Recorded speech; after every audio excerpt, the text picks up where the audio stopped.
kingdom is a kingdom of power. The problem today, are you aware that the current kind of sinners is a product of the current kind of preachers? We are in a generation that is very atheistic in nature. We are in a generation that is logical in nature. They argue the conception, immaculate conception. They argue the Trinity logically.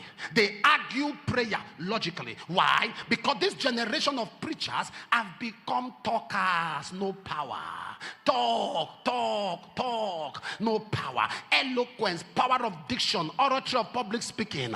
They are interested in accents and pronunciations. It's now a product of talk. When you see people preach, when you want to see their deep, they must use high words, celestial dimension of trafficking in realms. All those is grammar. When somebody doesn't talk like that, they say, does he have depth? It doesn't have depth. So when they want to show you have depth, you must use some big words. You open the divine portals of the celestial being. Those is grammar. That's grammar. In Exodus 4 verse 10, Moses said, I am not eloquent. And God said, who told you that this assignment is about talk? Who told you this assignment is about English and grammar? There are people that have become more poetic than Socrates, more poetic than Archimedes and Pluto.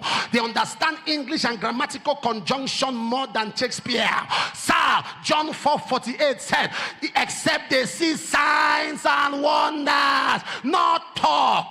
Paul said in 1 Corinthians 2 and verse 4, my preaching and my speech was not with enticing words of man's wisdom, but with demonstration of the Spirit. 1 Corinthians 2 verse 4.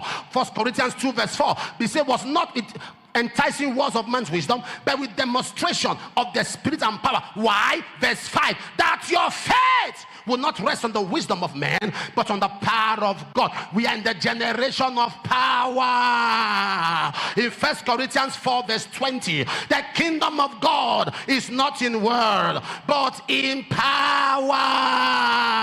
Am I communicating here? Gideon screamed out in Judges 6 verse 13, when the angel appeared to him, he said, where be his miracles? Sir, if you are a young preacher of the gospel, you are a young evangelist, you are a young prophet or prophetess, don't go in the way of speech speculation.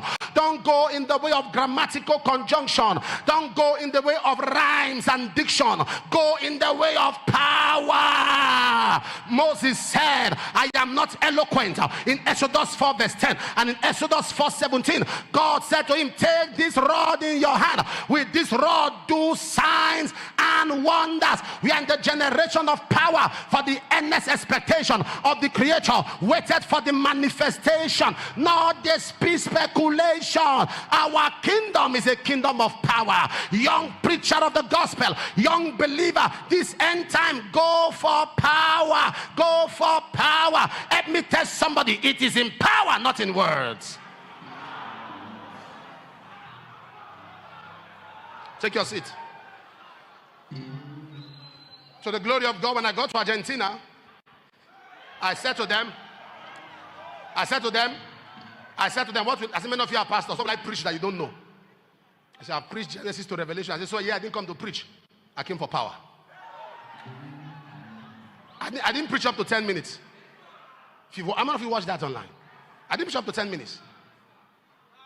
And they were crying. More than a quarter of the crowd was crying. Am I communicating here? Am I communicating here? Because the era is the era of power. Is the era of power. Is the dimension of power. Is the generation of power. We are not in a generation of explanation. That is why they can argue with everything. They can argue. Oh, immaculate conception. How can the virgin conceive? They can argue with that. Because logically they are right. But they can't argue with a blind eye that open.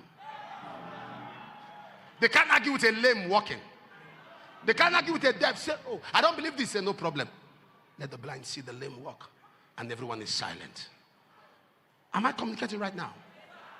Our kingdom is a kingdom of power. How do you explain? He said, if the spirit of him. What raised Jesus wasn't explanation. It was power. And if you must see dimensions of grace, you must be a person who is hungry for power.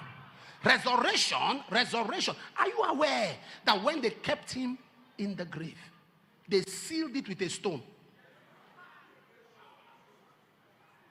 Put a man in the ground, sealed him with a stone, put a stone to cover the door, put soldiers in front.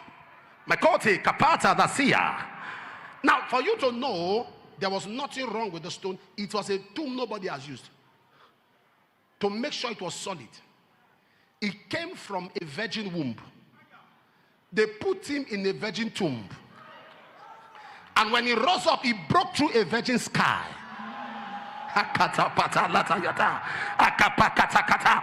takes power. It takes power. Why am I saying what I'm saying? Are you aware that after this service is over, those that doubted your God, those that doubted his grace, those that doubted his power, wherever you are watching me from, all those that doubted the grace of God in your life, by reason of this service, when God is through with you, they shall see the power of God. I don't